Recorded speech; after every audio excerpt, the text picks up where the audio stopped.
ৰাষ্ট্ৰপতি ৰামনাথ কোবিন্দৰ ৰাষ্ট্ৰপতি ভৱনত গাম্ভীৰ্যপূৰ্ণ অনুষ্ঠানত কেইবাগৰাকীও প্ৰসিদ্ধ ব্যক্তিক পদ্ম বঁটা প্ৰদান।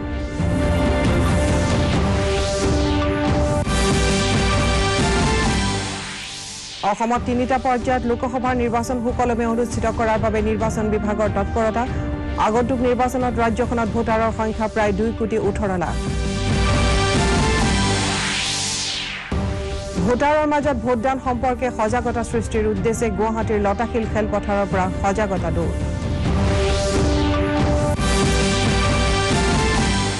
ভিডিঅ' কনফাৰেন্সিং যোগে প্ৰধানমন্ত্ৰী নৰেন্দ্ৰ মোদী আৰু বাংলাদেশৰ প্ৰধানমন্ত্ৰী শ্বেখ হাছিনাৰ পথ পৰিবহণ, স্বাস্থ্য আৰু শিক্ষা বিষয়ক 4টা যৌথ প্ৰকল্পৰ উদ্বোধন।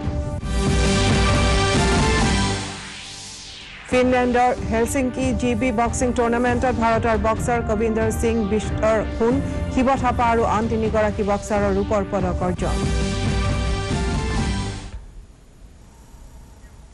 নমস্কাৰ, এতিয়া বিতং বাতৰি। ৰাষ্ট্ৰপতি ৰামনাথ কোবিন্দে আজি ৰাষ্ট্ৰপতি ভৱনত আয়োজিত এক গাম্ভীৰ্যপূৰ্ণ অনুষ্ঠানত কেইবাগৰাকীও প্ৰসিদ্ধ ব্যক্তিক পদ্ম বঁটাৰে সন্মানিত কৰে।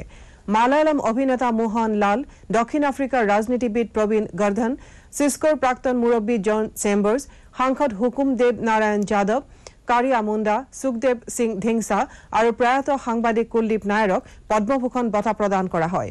ইপিনে পদ্মশ্ৰী বঁটা প্ৰাপ্তসকলৰ ভিতৰত আছে দাবা খেলুৱৈ হাৰিকা দ্ৰোনাৱলী, টেবুল টেনিছ খেলুৱৈ শৰৎ কমল, সমাজকৰ্মী ভাগীৰথী দেৱী আৰু মুক্তাবেন ডাগলী, অভিনেতা প্ৰভু দেৱা, সংগীত পৰিচালক শংকৰ মহাদেৱন আদি।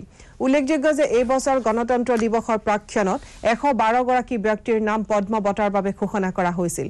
এই মাহৰ শেষৰ পিনে আয়োজন কৰিবলগীয়া আন এটা অনুষ্ঠানত পদ্ম বঁটাৰে সন্মানিত আন ব্যক্তিসকলক বঁটাসমূহ প্ৰদান কৰা হ'ব। আজিৰ অনুষ্ঠানত প্ৰধানমন্ত্ৰী নৰেন্দ্ৰ মোদী, কেন্দ্ৰীয় মন্ত্ৰী ৰাজনাথ সিং, অৰুণ জেটলী আদিকে ধৰি অন্যান্যসকল উপস্থিত আছিল।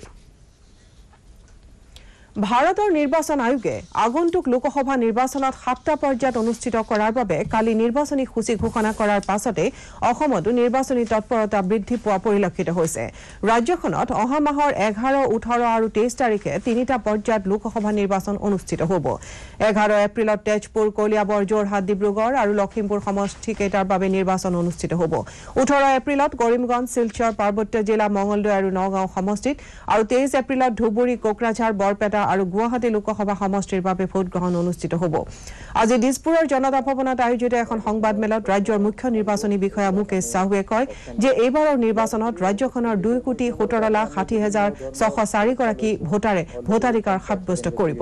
এইবেলি মুঠ ভোটাৰৰ ভিতৰত 7,06,489গৰাকী নতুন ভোটদাতা আছে।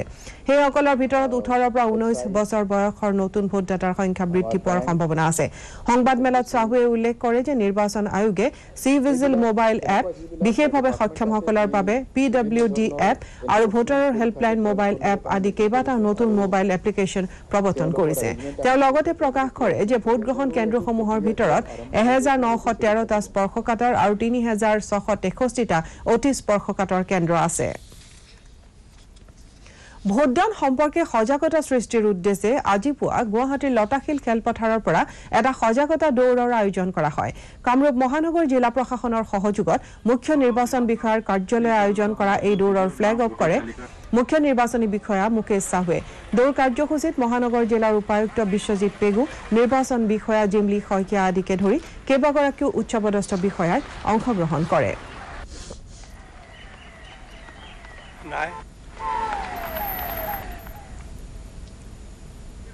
নিৰ্বাচনী আচৰণ বিধি বলবৎ হোৱাৰ লগে লগে নগাঁও জিলা প্ৰশাসন তৎপৰ হৈ উঠিছে। আজি জিলাখনৰ উপায়ুক্ত যাদৱ শইকীয়াই এখন সংবাদমেলৰ আয়োজন কৰি নিৰ্বাচনী তথ্য দাঙি ধৰে। এইবাৰ নগাঁৱত লোকসভা নিৰ্বাচনৰ বাবে 1,520টা ভোটগ্ৰহণ কেন্দ্ৰত 12,56,393জন ভোটদাতাই ভোটদান কৰিব। ভোটগ্ৰহণ কেন্দ্ৰসমূহৰ ভিতৰত 144টা স্পৰ্শকাতৰ কেন্দ্ৰ হিচাপে চিহ্নিত কৰা হৈছে।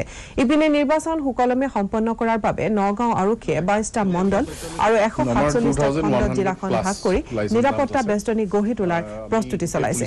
সংবাদমেলত সদৰি কৰা মতে নিৰ্বাচনৰ প্ৰাক মুহূৰ্তত মাৰণাস্ত্ৰৰ অনুজ্ঞাপত্ৰ থকাসকলে নিজৰ মাৰণাস্ত্ৰ আৰক্ষীক জমা দিব লাগে যদিও নগাঁও আৰক্ষীয়ে নিৰ্দেশনা জাৰি কৰাৰ পিছতো বহুতো ব্যক্তিয়ে তেওঁলোকৰ মাৰণাস্ত্ৰ এই পৰ্যন্ত আৰক্ষীৰ ওচৰত জমা দিয়া নাই। জিলা আৰক্ষী অধীক্ষক শংকৰদেৱ ৰায় মেধিয়ে সেইসমূহ অহা বুধবাৰৰ ভিতৰত জমা দিবলৈ কঠোৰ নিৰ্দেশনা জাৰি কৰিছে লোকসভা নিৰ্বাচনৰ সূচী ঘোষণাৰ লগে লগে ৮ নম্বৰ মঙলদৈ লোকসভা সমষ্টিৰ বাবে দৰং জিলা প্ৰশাসনে ব্যাপক নিৰ্বাচনী প্ৰস্তুতি আৰম্ভ কৰিছে জিলা উপায়ুক্ত তথা মঙলদৈ লোকসভা সমষ্টিৰ ৰিটাৰ্নিং বিষয়া ঘনশ্যাম দাসে আজি এখন সংবাদমেল আয়োজন কৰি জিলা প্ৰশাসনৰ নিৰ্বাচনৰ প্ৰস্তুতিৰ বিষয়ে সদৰি কৰে কালিৰে পৰা নিৰ্বাচনী আচৰণ বিধি বলবৎ হোৱাৰ কথা উল্লেখ কৰি ৰিটাৰ্নিং বিষয়া দাসে কয় যে এইবেলি ছ'চিয়েল মিডিয়াৰ ওপৰতো প্ৰশাসনে বিশেষভাৱে দৃষ্টি ৰাখিব উল্লেখযোগ্য যে কলাইগাঁও মঙলদৈ চিপাঝাৰ দলগাঁও পানেৰী ওদালগুৰি মাজবাট কমলপুৰ ৰঙিয়া আৰু নলবাৰী বিধানসভা সমষ্টিক লৈ মঙলদৈ লোকসভা সমষ্টি গঠিত হৈছে এতিয়া ষ্টাৰ্ট হৈছে এতিয়া আমি এলএসি ওয়াইজ তিনটা এমসিসি টিম বনাইছো তেওঁলোকে জি এমসিসি ভায়োলেশন হ'ব उसको ডিল কৰিব আৰু এতিয়া আমি সব এমসিসি টিম কো অৰ্ডাৰ কৰিছো উইদিন 24 আৱাৰ সব যিমান হোল্ডিং আছে जो अगेंस्ट द एमसीसी गाइडलाइन আছে उनको रिमूव কৰি দেব উইদিন 24 আৱাৰ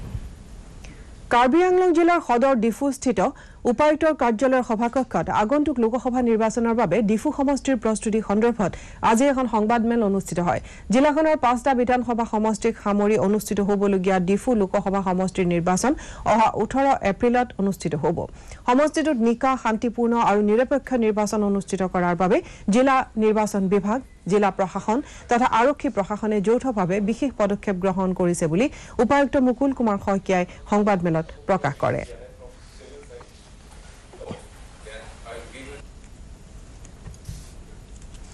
উত্তৰ-পূবৰ আঞ্চলিক শক্তিসমূহক একত্ৰিত কৰাৰ উদ্দেশ্যে নেশ্যনেল পিপলছ পাৰ্টিৰ নৱগঠিত অসম ৰাজ্যিক শাখাই আগন্তুক লোকসভা নিৰ্বাচনত অৱতীৰ্ণ হ'ব আজি গুৱাহাটী প্ৰেছ ক্লাবত আয়োজিত এখন সংবাদমেলত দলটোৰ ৰাজ্যিক আহ্বায়ক দিলীপ বৰাই এই কথা সদৰি কৰে এমপিপি দলটোৱে উত্তৰ-পূবৰ 25টা আৰু অসমৰ 14টা লোকসভা সমষ্টিতে দলৰ প্ৰাৰ্থী নিক্ষেপ কৰাৰ কথা উল্লেখ কৰি লগতে কয় যে অহা 22 আৰু 23 মাৰ্চত দলটোৱে প্ৰাৰ্থীৰ তালিকা ঘোষণা কৰিব অসমৰ মুঠ লোকসভা আসনৰ 5খন এনপিপি দলে লাভ কৰিব বুলিও তেওঁ আশা ব্যক্ত কৰে যুক্তৰাষ্ট্ৰীয় সংবিধানৰ যিটো আত্মা সেই আত্মাটো অলপ এতিয়া যেন বিভিন্ন শক্তিৰ প্ৰভাৱত কিছু প্ৰধানমন্ত্ৰী নৰেন্দ্ৰ মোদী আৰু বাংলাদেশৰ প্ৰধানমন্ত্ৰী শেখ হাছিনাই আজি যুটীয়াভাৱে দুয়োখন দেশৰ পথ পৰিবহণ স্বাস্থ্য আৰু শিক্ষা বিষয়কে ধৰি বিভিন্ন ক্ষেত্ৰত গ্ৰহণ কৰা 4টা প্ৰকল্প ভিডিঅ' কনফাৰেন্স যোগে উদ্বোধন কৰে এই উপলক্ষে প্ৰধানমন্ত্ৰী মোদীয়ে কয় যে এই প্ৰকল্পকেইটাৰ ৰাজ্যৰ জীৱনৰ সৈতে প্ৰত্যক্ষভাৱে সংযোগ স্থাপন কৰিব প্ৰকল্পসমূহে ভাৰত বাংলাদেশৰ সাধাৰণ ৰাজ্যৰ জীৱনৰ মান উন্নত কৰাত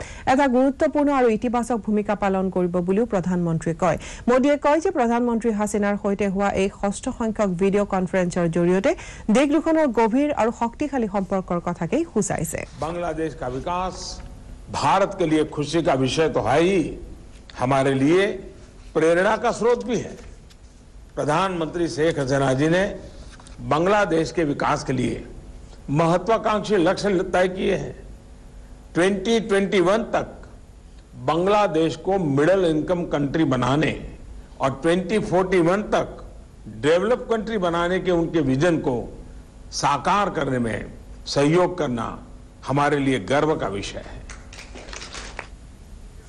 ভাৰতীয় তেল নিগমৰ অধীনৰ চিৰাং জিলাৰ ঢালিগাঁওস্থিত বঙাইগাঁও শোধানাগাৰ শাখাৰ CISFৰ পেৰেড গ্ৰাউণ্ডত আজি বাহিনীটোৰ সোণালী জয়ন্তী উদযাপন কৰা হয় বঙাইগাঁও শোধানাগাৰৰ জ্যেষ্ঠ মুখ্য প্ৰবন্ধক অমৰেন্দ্ৰ কলিতাই মুখ্য অতিথি হিচাপে গ্ৰহণ কৰা এই অনুষ্ঠানত শোধানাগাৰটোৰ কেইবাগৰাকীও জ্যেষ্ঠ বিষয়া চিৰাং জিলা প্ৰশাসনৰ বিষয়া জিলাখনত নিয়োজিত CRPF SSB আৰু অৰ্থসামৰিক বাহিনীৰ জ্যেষ্ঠ বিষয়াসকল উপস্থিত আছিল অনুষ্ঠানত CISFৰ জোৱানসকলে বিভিন্ন ধৰণৰ কলা কৌশল প্ৰদৰ্শন কৰে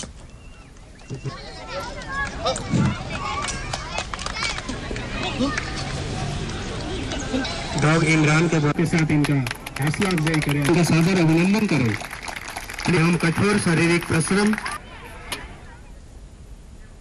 ফিনলেণ্ডৰ হেলচিকিঙত অনুষ্ঠিত 38 সংখ্যক জিবি বক্সিং টুৰ্ণামেণ্টত ভাৰতৰ আগশাৰীৰ বক্সাৰ কবিন্দৰ সিং বিষ্টে সোণ শিৱ থাপা আৰু আন 3গৰাকী বক্সাৰে ৰূপৰ পদক অৰ্জন কৰি দেশলৈ গৌৰৱ কঢ়িয়াই আনিছে বিশ্বকাপ চেম্পিয়নশ্বিপত ফ্লাইৱেট শাখাত কোৱাৰ্টাৰ ফাইনেল খেলা উত্তৰাখণ্ডৰ বক্সাৰ কবিন্দৰ সিঙে এবাৰ নতুন শাখাত অৱতীৰ্ণ হৈ আন্তৰ্জাতিক পৰ্যায়ত সোণৰ পদক বুটলিবলৈ সক্ষম হৈছে আনহাতে বিশ্ব চেম্পিয়নশ্বিপত ব্ৰঞ্জৰ পদক আৰু এছিয়ান বক্সিঙত 3বাৰৰ পদকজয়ী অসমৰ বক্সাৰ শিৱ থাপাই ফিনলেণ্ডৰ বক্সাৰ আসলান খাতায়াভক 1-4 ব্যৱধানত পৰাস্ত কৰি বিজয়ী হয় তিনিচুকীয়াৰ জাৰিগুৰিস্থিত ৩৮ নম্বৰ কেন্দ্ৰীয় সংৰক্ষিত আৰক্ষী বাহিনীৰ শিবিৰত আজিৰে পৰা আন্তঃবাহিনীৰ ডিব্ৰুগড় কেন্দ্ৰীয় সংৰক্ষিত বাহিনীৰ ফুটবল প্ৰতিযোগিতা আৰম্ভ হৈছে।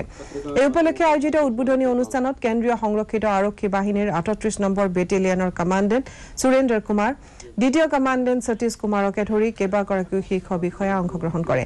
আজিৰ উদ্বোধনী খেলত বাহিনীটোৰ ১৭১ নম্বৰ বেটেলিয়নে ১৪৯ নম্বৰ বেটেলিয়নক ১২-০ গ'লৰ ব্যৱধানত পৰাস্ত কৰে। 149 के प्लेयर के पास बॉल था लेकिन फिर से 171 खेल लिया है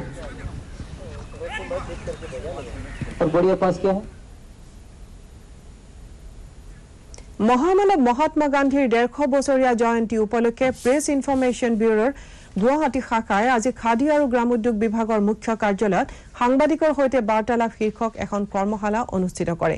এই কৰ্মশালাত উত্তৰ পূব ভাৰতৰ জনজাতি এলেকাসমূহত কৰ আদায় আৰু ব্যৱহাৰ, আয়কৰ আইন আদি বিষয়সমূহৰ ওপৰত আলোচনা কৰা হয়। কৰ্মশালাত অংশগ্ৰহণ কৰি কৰ বিভাগৰ যুটীয়া সচিব পদ্মপাণি বৰাই উত্তৰ পূবৰ জনজাতীয় অঞ্চলৰ জনজাতীয় লোকসকলৰ মাজত কৰ সম্পৰ্কীয় তথ্য আৰু সজাগতাৰ অভাৱ বিৰাজমান বুলি মন্তব্য কৰে। এৰিয়া আছে, শিডিউল এৰিয়া বুলি কয়, স্পেচিফাইড এৰিয়া, যিটো আমাৰ অসমত ৩টা অঞ্চল আছে, যেনে কাৰ্বি আংলং, নৰ্থ কাছাৰ আৰু বড়োলেণ্ড টেৰিটৰিয়েল কাউন্সিল। তেনেকৈ মেঘালয় এৰিয়া আছে, অৰুণাচল, মিজোৰাম, নাগালেণ্ড এণ্ড মণিপুৰ। এই 7খন ষ্টেটৰ যিখিনি এৰিয়া আছে, তাত যিখিনি ট্ৰাইবেল পপুলেশ্যন আছে, তেওঁলোকে তাৰ এই এৰিয়াটোৰ ভিতৰতে যিখিনি ইনকাম কৰে সেইটো এক্সেম্পটেড, সেইটোত টেক্স দিব নালাগে বা ৰিটাৰ্ণ ফাইল কৰিব নোৱাৰে। গুৱাহাটীৰ ডক্টৰ বি বৰুৱা কৰ্কট প্ৰতিষ্ঠানে একশ্যন গ্ৰুপ ফৰ ৰুৰেল এডভান্সমেণ্টছ আৰু সঞ্জীৱনী লাইভ বেণ্ড বিয়ণ্ড কেঞ্চাৰৰ সহযোগত যোৱা শনিবাৰে কামৰূপ জিলাৰ ৰঙিয়াৰ ওচৰৰ ডিমৌ গাঁৱত এটা কৰ্কট ৰোগ সজাগতা শিবিৰৰ অনুষ্ঠিত কৰে। শিবিৰত বিশেষজ্ঞ চিকিৎসকসকলে ৯৬ জন লোকৰ মুখৰ কৰ্কট ৰোগৰ বিষয়ে পৰীক্ষা কৰি 2জনৰ মুখৰ ভিতৰত কৰ্কট ৰোগ হোৱা বুলি সন্দেহ কৰে। এই লোক 2জনক বৰ্তমান কৰ্কট ৰোগ প্ৰতিষ্ঠানৰ পৰামৰ্শদাতাই কেতবোৰ সাৱধানতা মানি চলিবলৈ পৰামৰ্শ আগবঢ়ায়। শিবিৰত চিকিৎসকসকলে কৰ্কট ৰোগীসকলক সময়মতে পৰীক্ষা আৰু চিকিৎসা কৰি থাকিবলৈও পৰামৰ্শ দিয়ে। বিশ্ব গ্লকমা সপ্তাহৰ সৈতে সংগতি ৰাখি গুৱাহাটীৰ শংকৰদেৱ নেত্ৰালয়ে আজি পুৱা 7 বজাত ইয়াৰ বশিষ্ঠ পথত থকা প্ৰতিষ্ঠানৰ পৰা এটা সজাগতা পদযাত্ৰা উলিয়ায়। দিছপুৰৰ লাজগেটত সমাপ্ত হোৱা এই কাৰ্যসূচীত অসমীয়া ছবিৰ জনপ্ৰিয় অভিনেতা যতীন বৰাই অংশগ্ৰহণ কৰে। উল্লেখযোগ্য যে এই সপ্তাহ উপলক্ষে চিকিৎসা প্ৰতিষ্ঠানটোৱে বিভিন্ন স্থানত চকু চিকিৎসা শিবিৰৰো আয়োজন কৰিছে।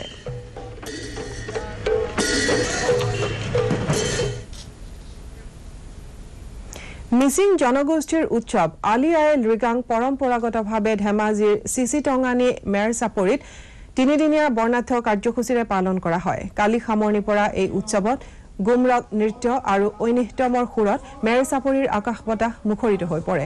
বৃহত্তৰ অঞ্চলটোৰ 60খনতকৈও অধিক গাঁৱৰ লোকে অংশগ্ৰহণ কৰি উৎসৱস্থলী উৎসৱমুখৰ কৰি তোলে। উৎসৱৰ অন্তিম দিনা অনুষ্ঠিত মুকলি সভাত সদৌ অসম মিচিং ছাত্ৰ সন্থাৰ সভাপতি ৰাজীৱ কুমাৰ মৰাঙে মুখ্য অতিথি হিচাপে অংশগ্ৰহণ কৰি সততা, পৰিশ্ৰম আৰু একাগ্ৰতাৰে নিজৰ লক্ষ্যত উপনীত হ'বলৈ সকলোৰে প্ৰতি আহ্বান জনায়।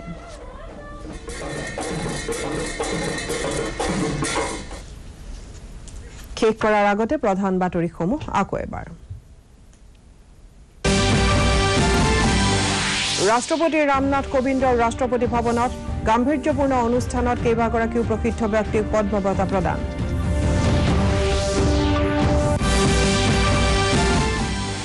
অসমত 3টা পৰ্যায়ত লোকসভাৰ নিৰ্বাচন সুকলমে অনুষ্ঠিত কৰাৰ বাবে নিৰ্বাচন বিভাগৰ তৎপৰতা। আগন্তুক নিৰ্বাচনত ৰাজ্যখনত ভোটাৰৰ সংখ্যা প্ৰায় 2,18 লাখ।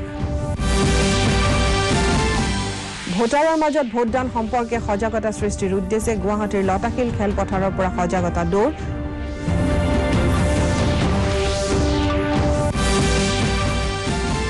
ভিডিঅ' কনফাৰেন্সিং যোগে প্ৰধানমন্ত্ৰী নৰেন্দ্ৰ মোদী আৰু বাংলাদেশৰ প্ৰধানমন্ত্ৰী শ্বেখ হাছিনাৰ পথ, পৰিবহণ, স্বাস্থ্য আৰু শিক্ষা বিষয়ক 4টা যৌথ প্ৰকল্প উদ্বোধন। ফিনলেণ্ডৰ হেলচিংকিৰ GB বক্সিং টুৰ্ণামেণ্টত ভাৰতৰ বক্সাৰ কবিন্দৰ সিং বিষ্টৰ সোণ, শিৱ থাপা আৰু আন 3গৰাকী বক্সাৰৰ ৰূপৰ পদক অৰ্জন। এতিয়াৰ বাতৰি ইমানেই। নমস্কাৰ।